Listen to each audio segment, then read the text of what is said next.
I had a question that was imposed, and the question was, are all men toxic?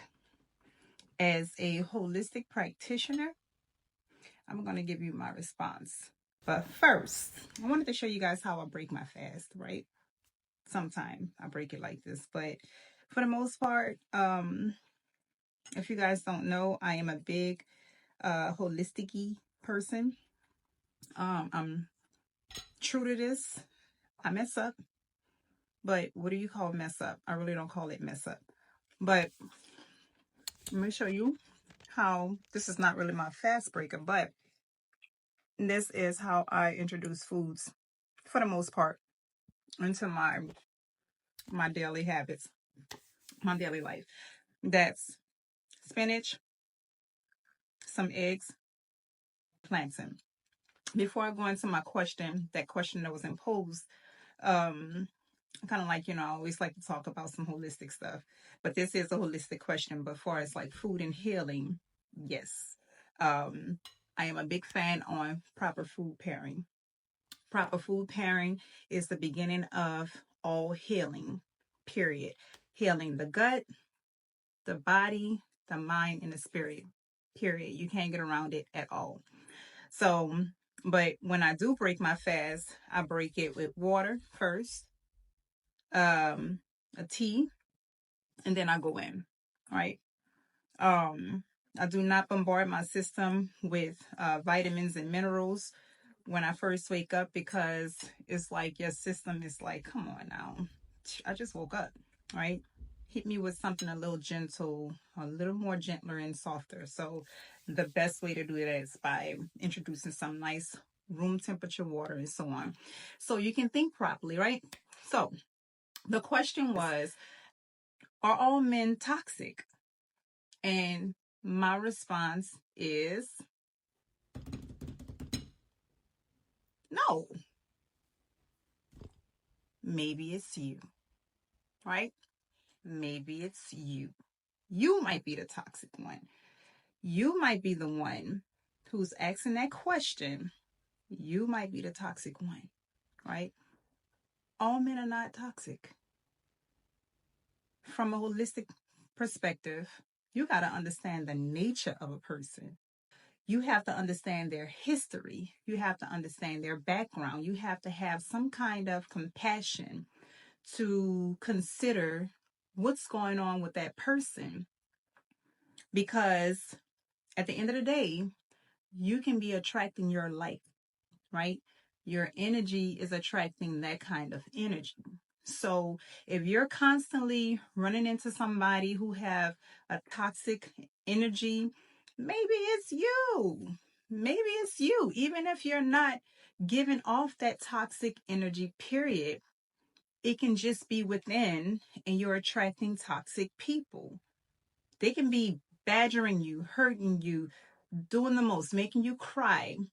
Just know that your body is sending off these different kind of signals, and they're not signals that's actually helping you heal. They're signals that's causing this stress issue. That's why a lot of people have kidney issues, because their body is consistently in a fight or flight state. So, what's up, you guys? So if you are consistently dealing with toxic people, or people who are constantly coming in and they're in your environment and they're toxic, you are being filled with a lot of toxicity. Even if you're not illustrating it, you're still dealing with toxicity. So when it comes to trying to have a healthy connection, you have to connect with yourself first and foremost. You can't get with somebody expecting somebody to better your situation. You have to do that first. You have to do that first. A lot of times I hear people getting into relationships after they just got out of one relationship that was so funky, so bad, they go right back in to another one without healing. Of course, you're going to say all people are toxic, whether it's a female or a male. They're going to be toxic. Why? Because you're attracting your like kind. So I don't know why people don't want to take a break from relationships and find their self love within, that's toxic alone, because you are shifting this energy to somebody else. I remember when I was in my relationships, I had three relationships, major relationships in my life, right? And once I got out of my first one, when I was married, I got out of it. I was bombarded with another one, right? I knew my spirit needed healing. I knew it, right? But something about when people come into your life, they see the radiance that you have, they see your spirit that you have, and they want some. They want it. They want to get at it, right? And it's not them, it's their spirit that wants to get at you and get more of what you have, what your radiance is. Now, sometimes your spirit can be dampered a little bit, but it's still not actually showing because you're in your own environment, right? You know how to make yourself happy, you know how to bring the best of you out of you or whatever, versus somebody else giving it to you or helping you evoke that. You're not so dependent on someone else to do that for you. So you're in your best space, right? But when somebody else sees this light that you have, you tend to feel obligated. And most of the time, that has something to do with men.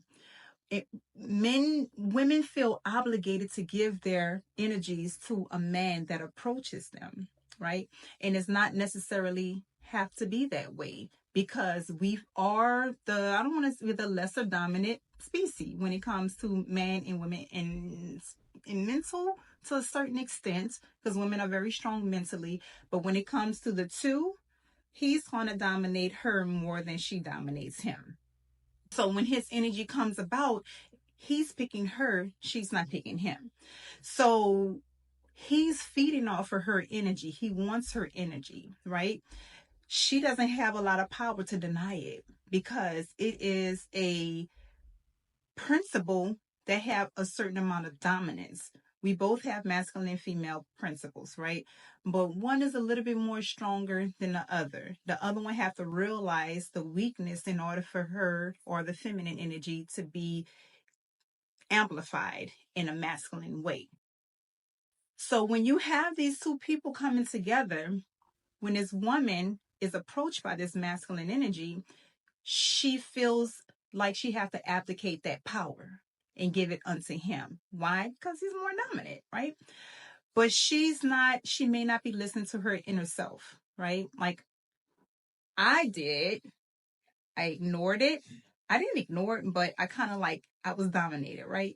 So this is something common that most women deal with. And then they run into the same old people over and over and over, trying to figure out, dang, is everybody like that? And the truth of the matter is that it's not. No. So when you don't have the mental eye capacity to be able to see the spiritual aspect of it, you're going to be taken over by it every single time. You're going to miss it every single time. So when you're dealing with this newcomer that's coming into your life, if your intuition is saying, stay away, stay away, stay away, it's best to do that. Why? Because it's beyond the images. It's beyond the physical appearance. It's your spirit talking to another spirit, and it's feeling this energy. So most women give up the power and say, okay, yeah, he's cute. I'm going to let him go ahead and have that me or whatever. I kind of feel some signs or whatever, but I ignore it, because I want to be in a relationship. I want to, I'm so, no. Respect yourself, respect your intuition, respect your gut, respect your mindset, respect spirit. Spirit is talking to you. So you find yourself going into this cycle of toxic people over and over and over. Why? Because you don't say, you know what, let me take a break from these relationships so I can clear my toxic energies. I can get it all out. Everybody has toxicity to some extent. It's true. It's true. It's true. It's true. It's true. I can point it out right now in one word. Your liver. Your liver detoxes toxins. Your body detoxes toxins. The earth detoxes toxins. Everything has the ability to detox it. When it comes to people, humans, mankind, us, we don't respect the cycle and we hold on to it and don't understand how to get rid of it. And the way you get rid of dealing with toxicity is giving you a chance to pull the plug and say, drain, mofo, drain. You gotta drain the toxicity. You can't drain it within yourself. You can't drain it by importing another one that possibly have its own toxicity. Everybody got toxicity. Everybody has something until you actually say, you know what, these are my toxic traits. Let me identify them and let me work on that by myself, right? By myself. So don't ever think that everybody is the same way on purpose.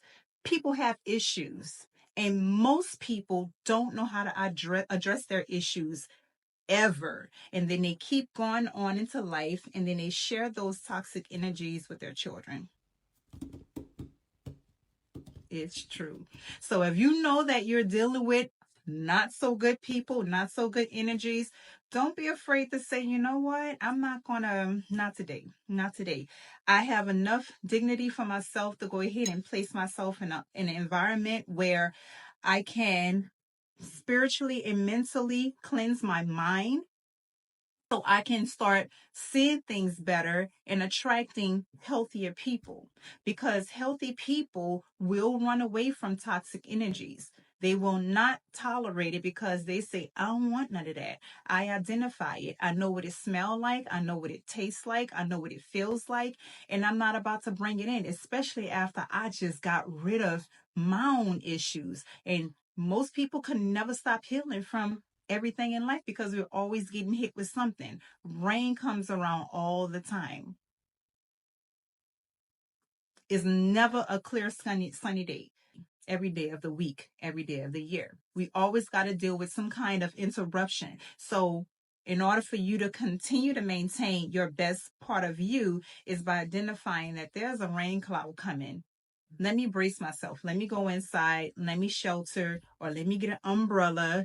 But I am not about to mingle with the rain cloud right now unless I know I am strong enough to go ahead and deal with that rain cloud. And I'm going to go in with my armor, my shielding, and I'm going to say, you know what? I embrace this rain. This rain is beautiful. Singing in the rain. Most people don't know how to sing in the rain. They complain. So, no, my answer is no. Not everybody's toxic. When you are compassionate, when I was in such an abusive relationship, okay, an extremely abusive relationship, instead of me saying that person has issues, although they did, I considered what they went through. When I was molested, instead of me perpetuating that trauma, that poison, I considered what happened to that person.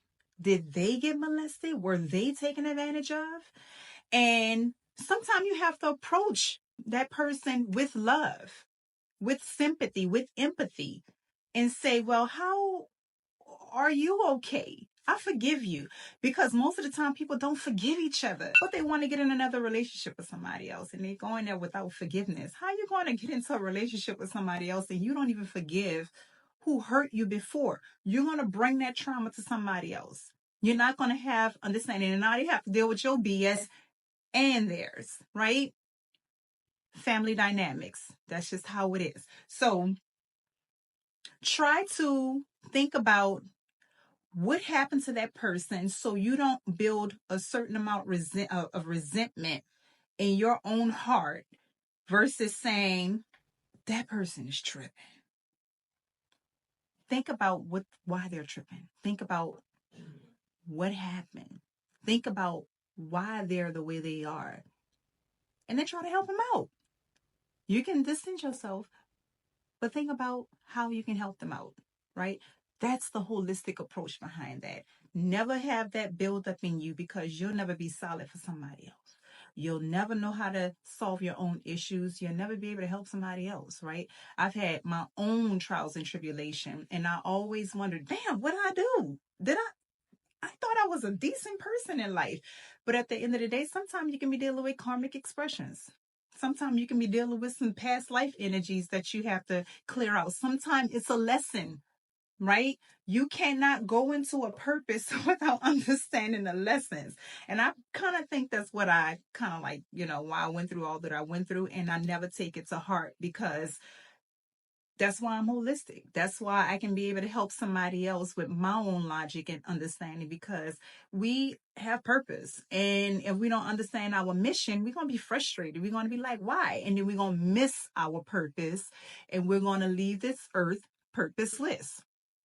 We're going to wind up going work for somebody in their purpose, right? So be sensitive to that.